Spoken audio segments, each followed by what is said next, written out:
Good morning. This is Susan Carter with CSU Extension. I work at the Tri-River area as the Horticulture and Natural Resource Agent. And today I wanted to talk to you a little bit about tomatoes and going out and selecting tomatoes. So when you go out to a garden center or nursery or hardware store, wherever you get your tomatoes, you want to make sure that the tomato is a little bit proportionate to the pot that it's in. So I would say this one with a little tiny pot probably should have been repotted up into a larger size before you bought it, because you can see how large it is. Think about the tomato being balanced, so the same amount of top growth has the same amount of root mass on the bottom. So this 4-pack's a little bit better, and it is okay when you're out in the nursery to even pop them out and take a look at the roots. And you can see that one's got a good amount of roots, but not an overabundance of roots. If this is just all totally solid root mass, it's going to have trouble rooting out because it's actually already root bound. So this is a good way to start.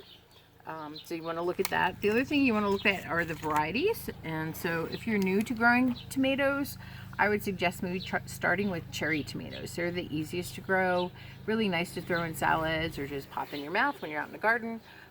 If you're doing our Grow and Give program, those unfortunately don't last real well. The cherry tomatoes tend to crack after you pick them, so you want to use them quickly. So not good to give to a food bank. But something like Better Boy or a larger tomato, like a slicer, might be good. Sauce tomatoes too might be good, like Aroma. So take a look at the label.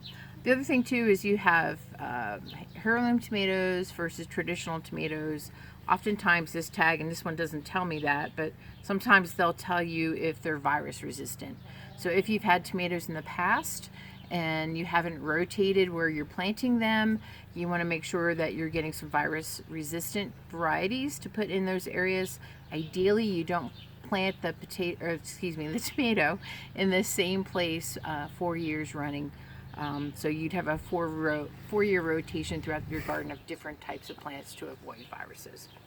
So the other thing to think about is if you have a tomato and it's got this little tiny cell and you're worried about putting it in your garden and it drying out, and I'm just going to spread the roots out here a little bit, you can actually put it in a pot and then let it grow out a little bit and then transfer it to the garden.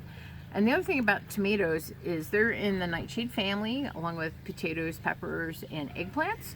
They're the only family that you can truly plant deeper and you're okay. In fact, they might even generate more roots. You don't want to do this with other plants. You want to plant them at the same depth. But since this is a tiny little root mass on there, I'm going to plant it just a little bit deep, add a little more soil. And then you always want to leave at least 1/2 inch to 1 inch of soil so you have air here, and then you also have a place to put the water. And lastly, on your tomatoes, you want to make sure you water deeply and infrequently.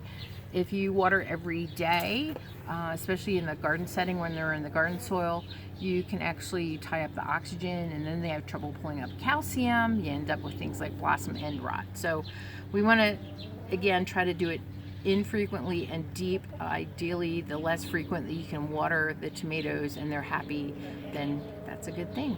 So thanks for joining us today on tomato growing, and look at CSU Extension for more resources. Thank you.